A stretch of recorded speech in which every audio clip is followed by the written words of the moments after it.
He became so motionless, she fretted she had said the wrong thing.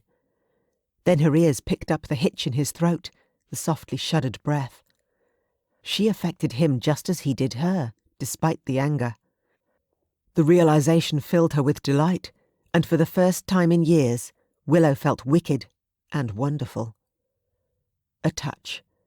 A whisper of air passed over her lips, and she knew he had dipped closer than what was considered proper. A fleeting caress.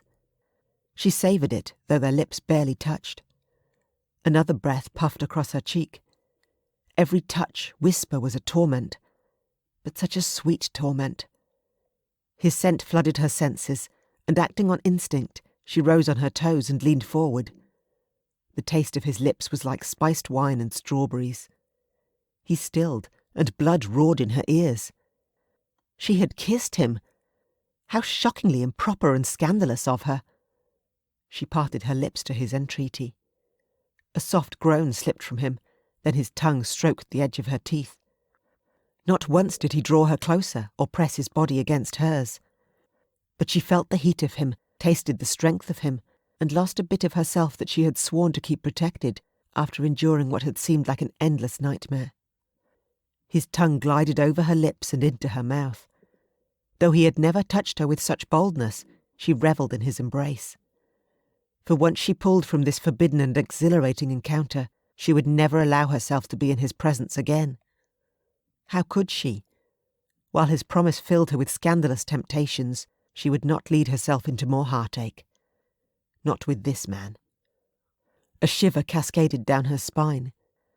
She itched to thrust her fingers through his hair, but she did not want to shatter the moment. Their kissing without touching seemed more intimate than if they had been grasping each other. She fixated on the taste and texture of his lips, learning and enjoying him. His lips were rough, hard and possessive. Instead of frightening her, Willow leaned more into his tantalizing warmth.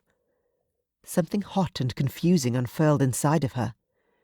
It created a throb that started from her breasts, down to her navel, and even lower to her most intimate valley. His touch coaxed, tempted and teased. Unable to resist, she ran a single finger against the hard length of his jaw. He pulled his lips from her, breathing raggedly, and she sucked in an unsteady gulp of air when he nipped at her neck. "Sweet," he murmured roughly. "You taste sweet." She traced his brows, his nose, learning him, appreciating him. She sank her fingers into the length of his hair, her fingertips gliding through the thick yet silky strands, and she noted his locks were shorn much closer to his scalp.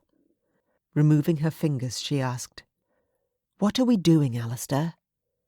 Her voice came out husky, shaky, and heat climbed her cheeks at the undisguised need in her tone. But she needed to understand what they were really thinking. It was inconceivable that after meeting each other for the first time in years, they were doing this, whatever this was.